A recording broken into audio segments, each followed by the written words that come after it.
Good morning, everybody. Welcome back to the channel. Today's topic is philosophical wisdom is useless in a life devoid of love.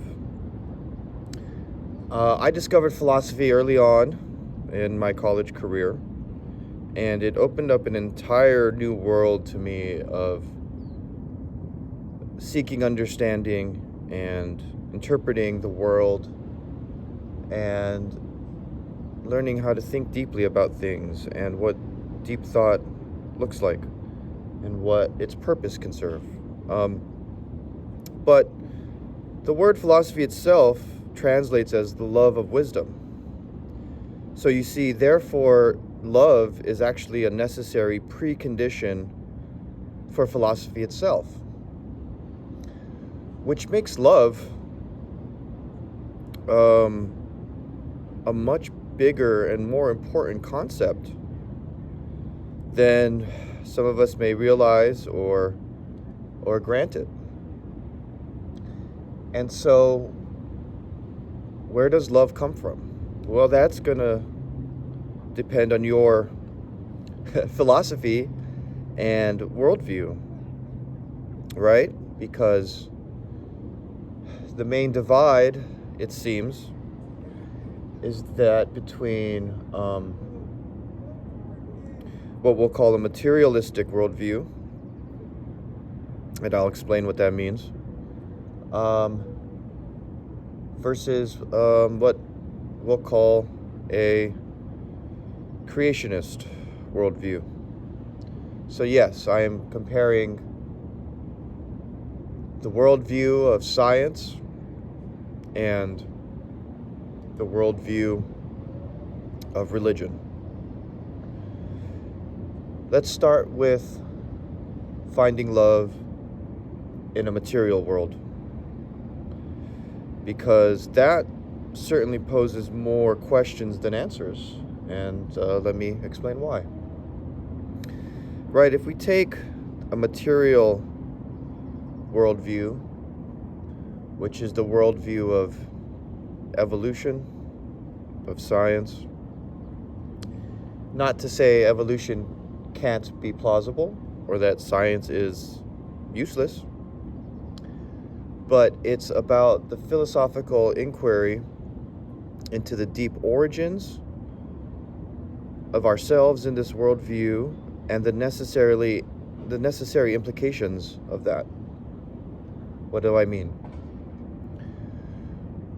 Well, the thing about evolution and a material worldview is that it does not allow for a sufficient explanation of love.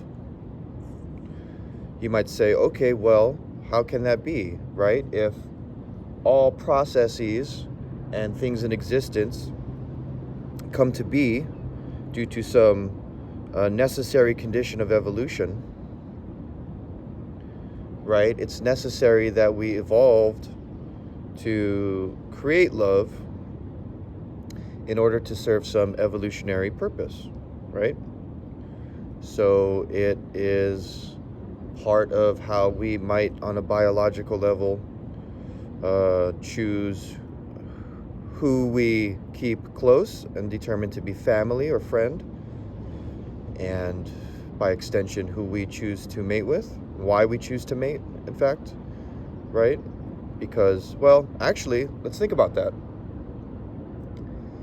If love is part of a biological evolutionary process, meaning it was necessary to develop in order to procreate and perpetuate the species, then we might say that that's the reason, right? That's the reason why love exists, and it evolved out of that process. Okay, well, why is it necessary? Why is love necessary? If, for example, the desire to procreate can be willed upon by brute force. If the same evolutionary process also created men to be stronger and women to be weaker physically,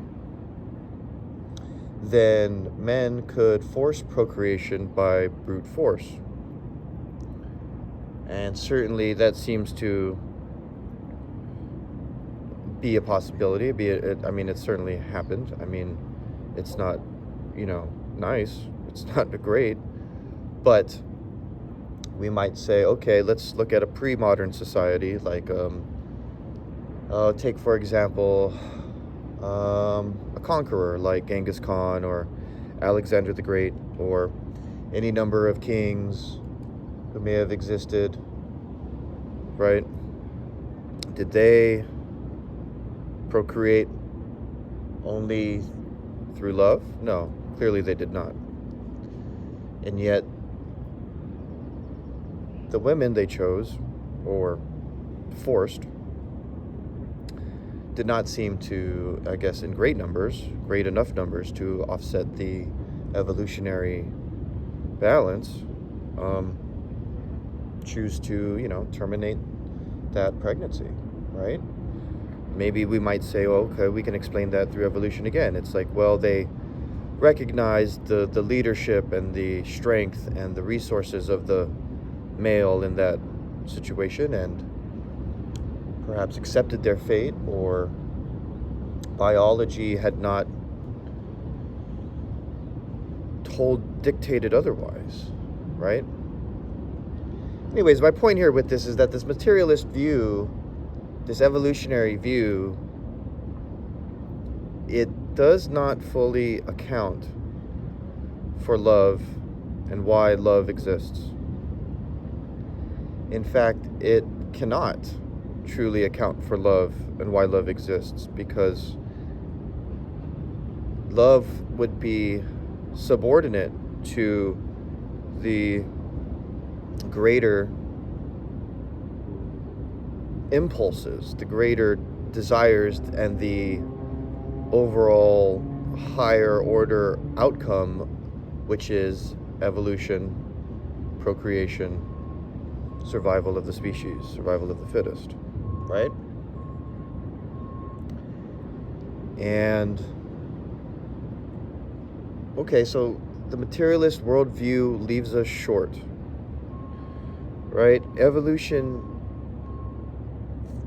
fails to account for any explanations of things that don't serve biological purposes, evolutionary purposes, right? So let's then compare it now to the notion of a creation, right? If we're created by God in the image, and God granted us the capacity to love, it seems on first hand almost too easy of an explanation, right? God created us. He created us in His image, and God loves us, and so therefore God is capable of love, and so therefore we are capable of love. It really almost seems too simplistic. But perhaps that's the wisdom of it. You see, if we dismiss that explanation, which seems to actually be quite sufficient and whole on its own, and we want to, let's say, critique that position, critique it and offer the materialist point of view first, right?